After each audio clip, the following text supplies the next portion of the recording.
Help us make sense of all this is Keith Knight, managing editor for the Libertarian Institute and the author of the Voluntarist Handbook, a collection of essays, excerpts, and quotes. Keith, thanks for being here tonight. Carter, thank you so much for having me. Great. So taxation and war, the two big themes of your book. But before we get into your book, and I want to dive into it, first I just want to get your thoughts on the Fed's meddling in the economy, because time and time again we see them, causing problems and then saying, oh, let us come in and fix the problem, and round we go on this. Yeah, very bad report card for the Federal Reserve, created in, I think, 1913 to stop the existence of inflation and stop recessions. And of course, recessions have gotten more steep and we've had a less stable dollar since. So very classic example of people having standards for only the private sector. And when government does something terrible, it's like, well, I certainly hope they fix things. But this is exactly what we should expect, because in the private sector, in the free market, we can clearly see that if one group were given a monopoly on computers, we would get higher prices because they wouldn't face competition and they wouldn't be on their toes to please customers. So we'd have lower quality. Lower quality and higher prices is what you get with monopoly.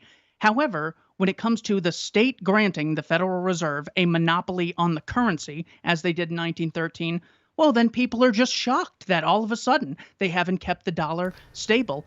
And then, of course, they define inflation incorrectly. They say inflation is when prices go up.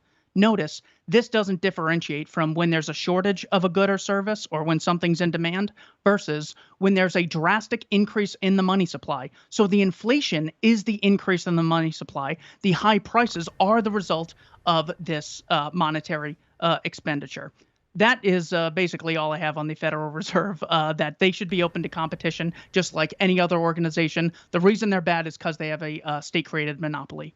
No, that's exactly right. And it reminds me, just the other week I saw a headline that I thought was kind of funny. It was JP Morgan Chase, the bank, worrying and sounding the alarm bells about the national debt and talking about how scary and how bad, that we might be hitting a breaking point. But then I think back to the creation of the Federal Reserve itself and the real JP Morgan and, Jekyll Island, Georgia, and how part of the reason why the Fed was created was so that big banks could keep playing with debt and keep, the way the Fed was able to do, so that consequences were kind of distributed. So it allowed banks to take on greater risk for greater profits. But of course, they didn't really have to deal with the fallout of those risks, just the everyday American. So it's just kind of funny how this all ends up always working out. But also quickly, before we get to your book, talking about regime change, because that's another big one. You see left, right, center, there's hawks everywhere. And even people who feel so well-meaning, because I'd consider myself a fan of Dr. Peterson, read his books, listened to his lectures. Sometimes things get a little hinky more recently, but he thinks he's coming from a good place, right? We can save the women of Iran. We can save the people of Iran more broadly if only we overthrow their government.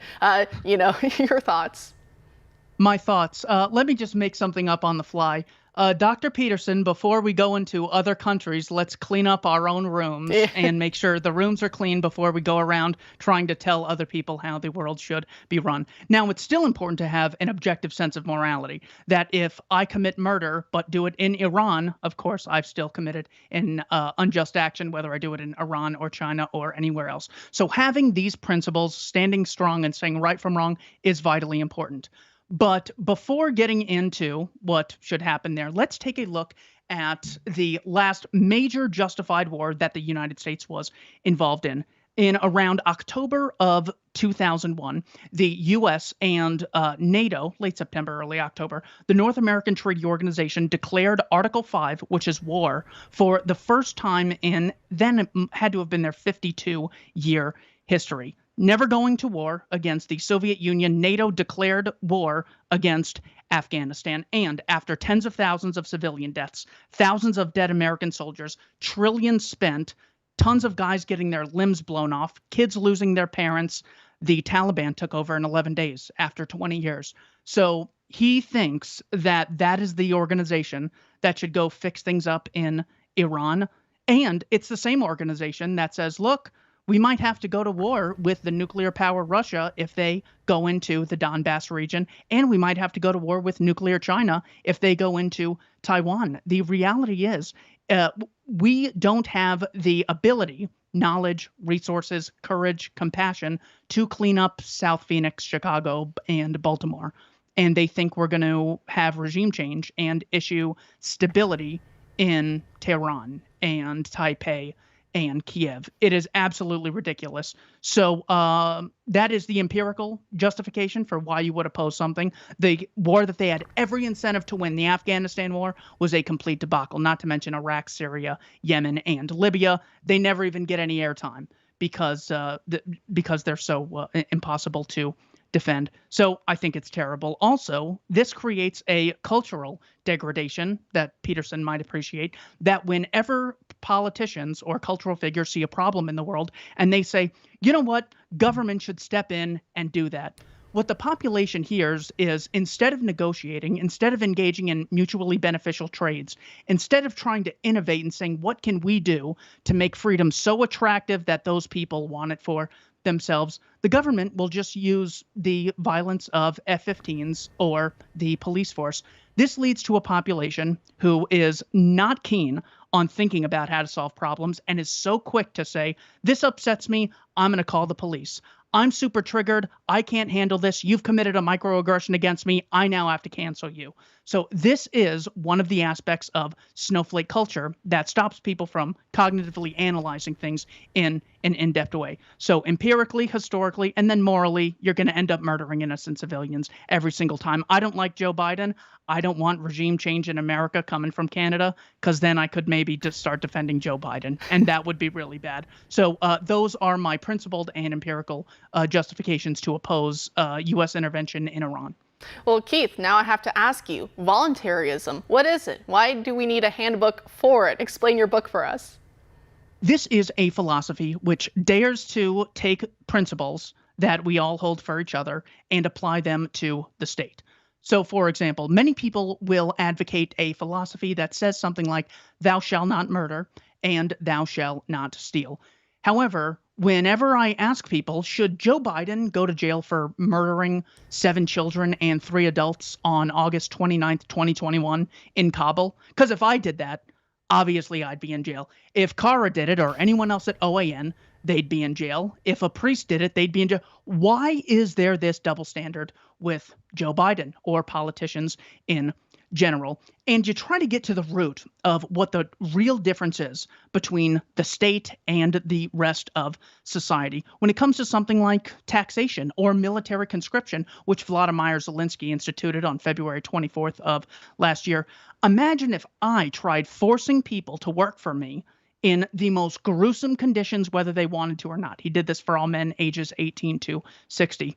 How would you call me anything except a kidnapper or a slave owner? Or if I tried issuing taxes so I could fund some operations that I have at the Libertarian Institute, well, then I'd be called a thief. This book is about getting to the principal distinction between barbaric behavior and civilized behavior. And that is, civilized behavior involves parties acting mutually beneficially through a process of consent and voluntary exchange. Only reason people would make an exchange, give you a penny out of their pocket or give you a second of their time, is if they think it's in their interest to do so. And when they stop believing so, they could go elsewhere, because you face competition in the free market and in social life. But when it comes to the state, the defining characteristic is not roads, it's not security, it's not schools. All of those things have been performed privately, and they're done much better privately.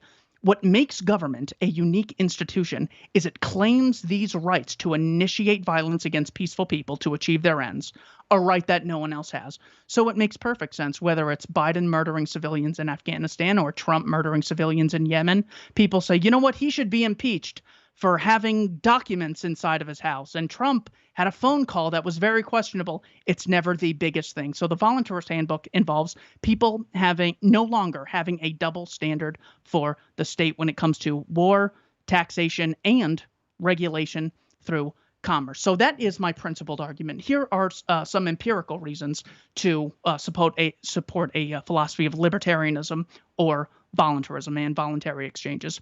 The 3 things that government, certainly in my lifetime, probably my parents' lifetime, has gotten most involved in would be healthcare, schooling, and housing.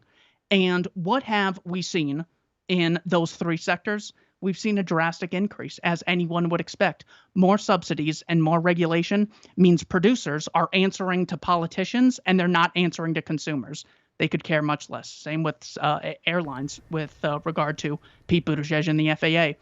But in things like computers, microphones, cell phones, ceiling fans, air conditioning units, televisions, all of these are going down in price, even though they continue to go up in quality and are more environmentally friendly because they get thinner every year. They can do much more with a lot less.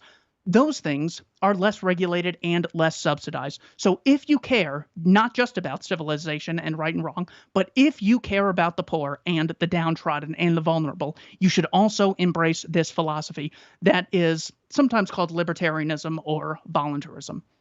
And so in your book, as it says, and I believe the subtitle, essays, excerpts, and quotes, who or what thinkers can we expect to see also contained within the book?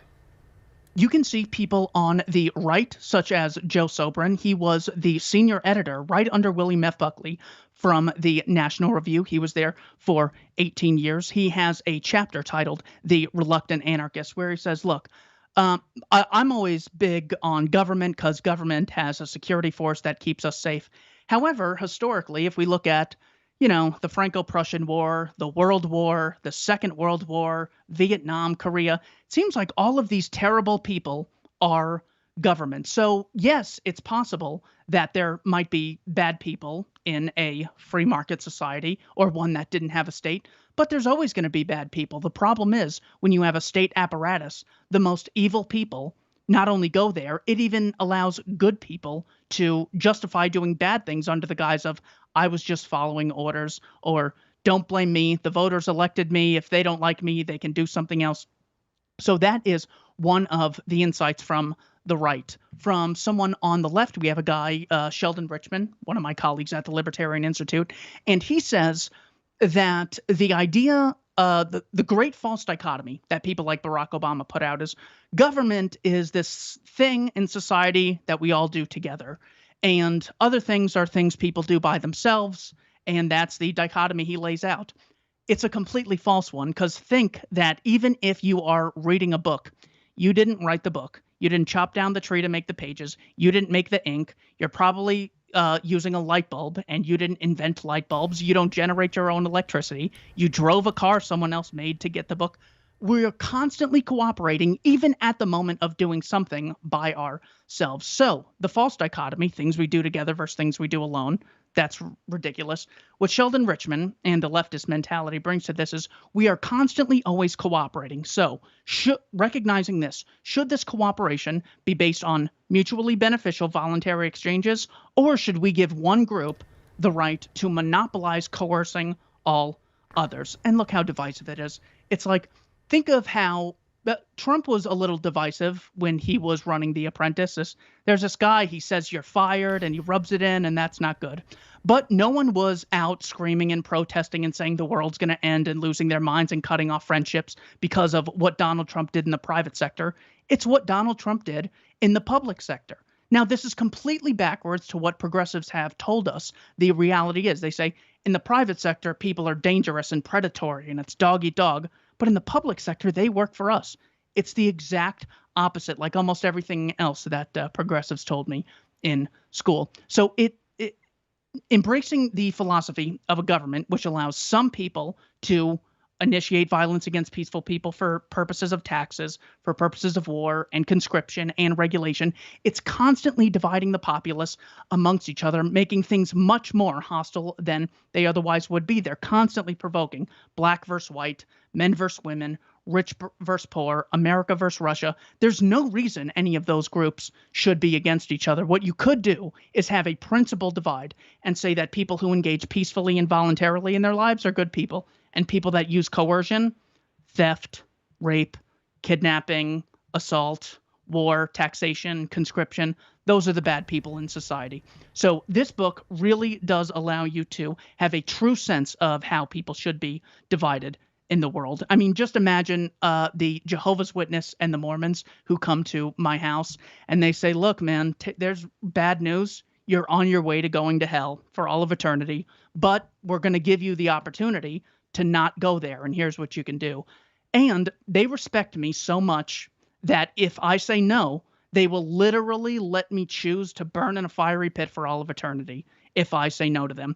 But then when it comes to political beliefs, it's like, Well, I'm not going to let you opt out of funding schools, or I'm not going to let you opt out of funding war. If you don't pay your taxes, chip into the mass murdering government, well, then you should have to go to jail. This is how divisive government makes us. It hurts us every day because it creates divisiveness amongst people of goodwill. That is what I think people will learn from the Voluntarist Handbook. You don't even have to give me a dime. Go to libertarianinstitute.org and get yourself a free PDF. Well, Keith, I really do appreciate it. Thank you so much for adding to this conversation. I really like seeing it from different angles and different perspectives. I really appreciate yours. Thanks for joining us tonight. Anytime, Cara. Thank you for having me.